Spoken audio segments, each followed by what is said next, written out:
This is the second of several videos that I'm shooting to try to make sense of how to vote in this election. In the first video I described some of my qualifications, who I am, and that sort of thing, so refer to that video prior to watching this one. The point of this video is to clearly articulate the key issues we should be considering when determining who to vote for in this election.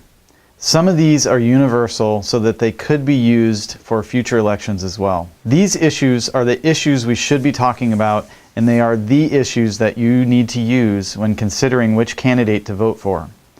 I am unpacking just the issues here and will share a comparison of how each of the candidates would respond to or handle these issues in the next video.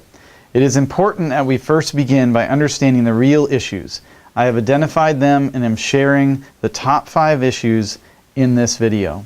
The order of these is important. I have placed them in order of priority, knowing that we are talking about a federal government, not state, local, or personal. Some of these are going to shift in priority based on what is important to you, but the order shown is the order in which the federal government should be prioritizing these. This is not to say that the action in each of these areas cannot and should not be simultaneously implemented. The truth is that if we do the first 3 of these items really well, then the rest will take care of themselves. So the first of these 5 items is the appointment of the Supreme Court justices. This is the top issue because it affects the sustainability of our country, our culture, and the moral fabric with which our country and our leadership makes decisions.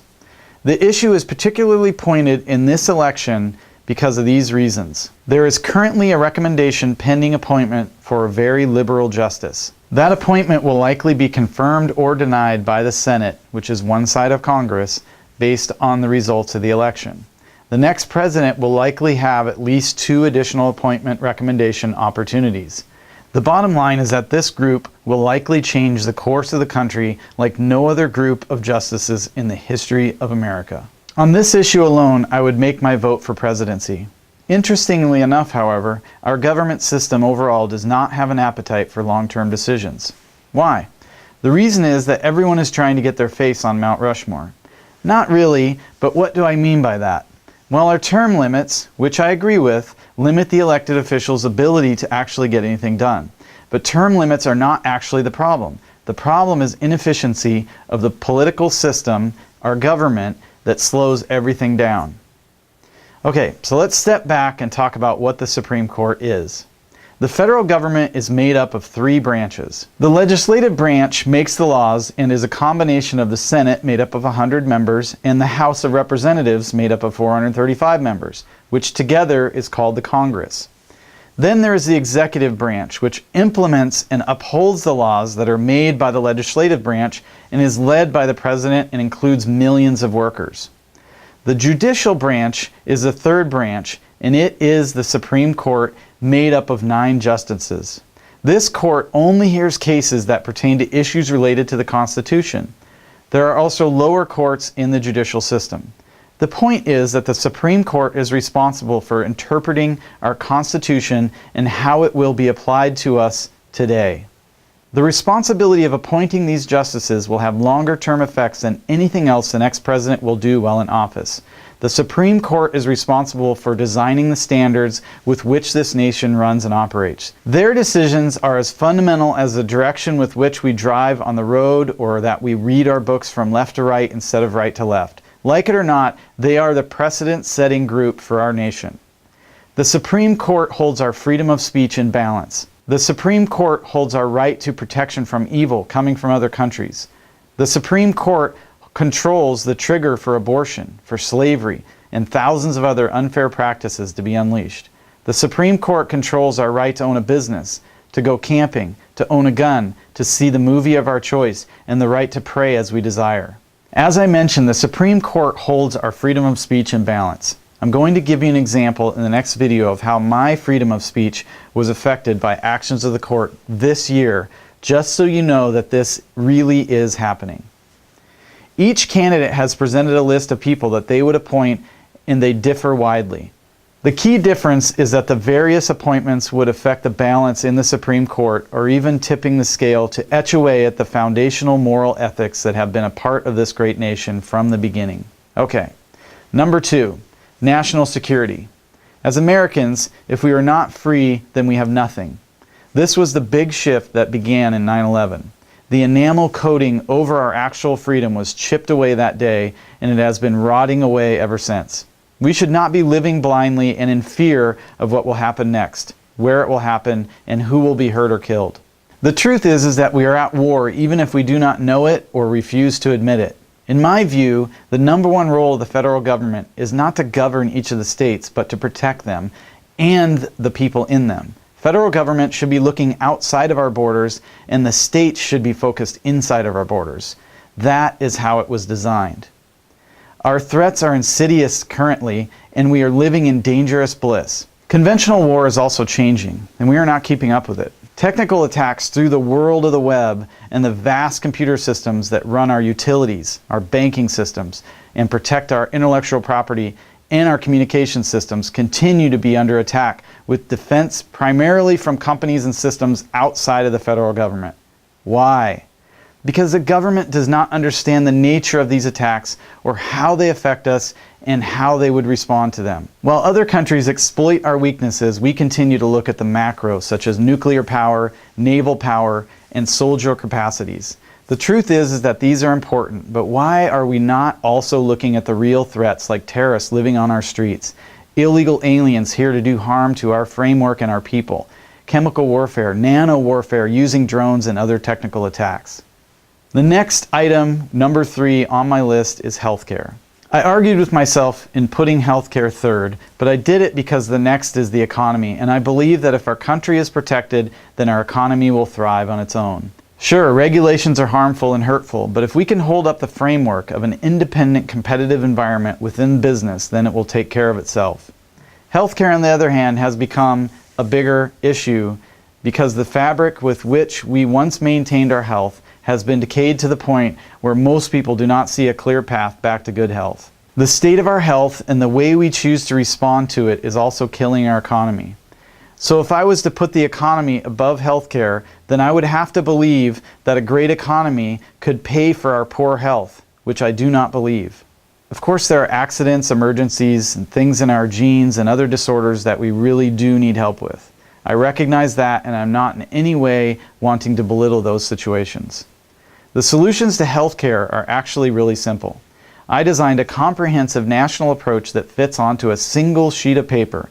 If we were to follow this, then our health would radically improve and the threat of our disease care not supporting us would evaporate. The plan begins with the realities that we must choose to put emphasis on personal ownership and providing education about the true factors that are killing our health.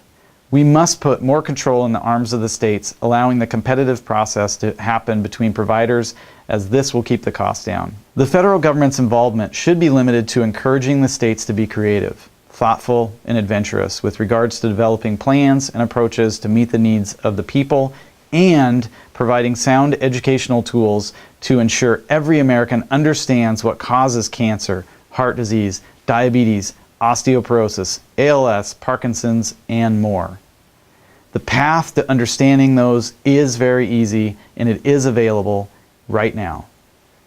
Our current path will not make us healthy or solve any problems. We need to change our trajectory, and that starts with each one of us owning our own health. Should we continue on the current path of making poor daily choices in our lifestyle, abdicating our responsibilities as states to lead, and forcing federal solutions and oversight, then we will spiral quickly into a negative direction as our economy is crushed under the weight of the load and our actual physical health declines to the point where we are unable to even function.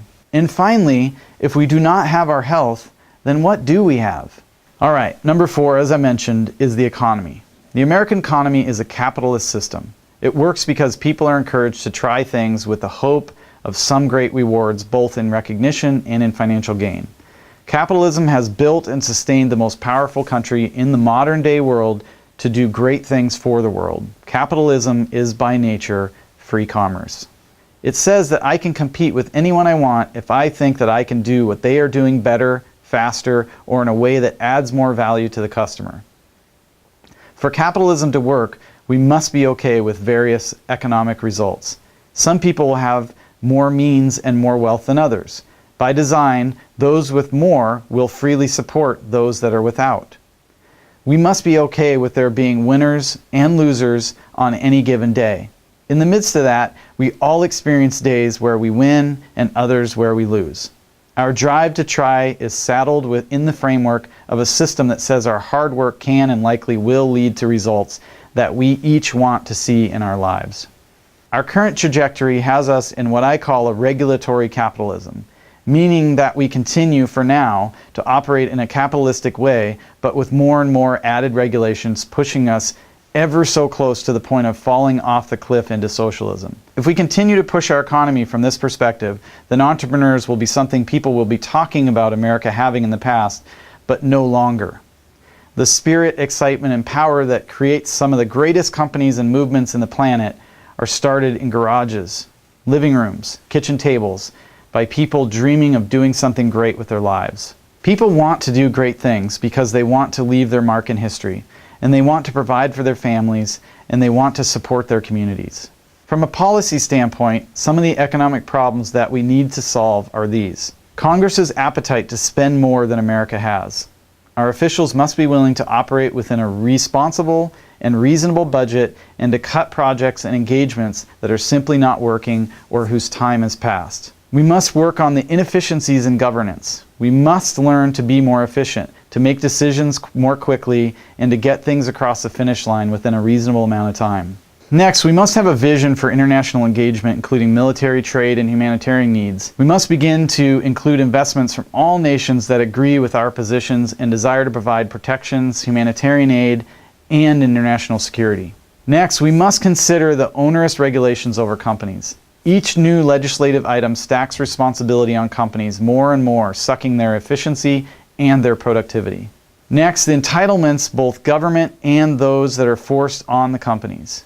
Entrepreneurs should not be told how to spend their hard-earned results through entitlements or anything else.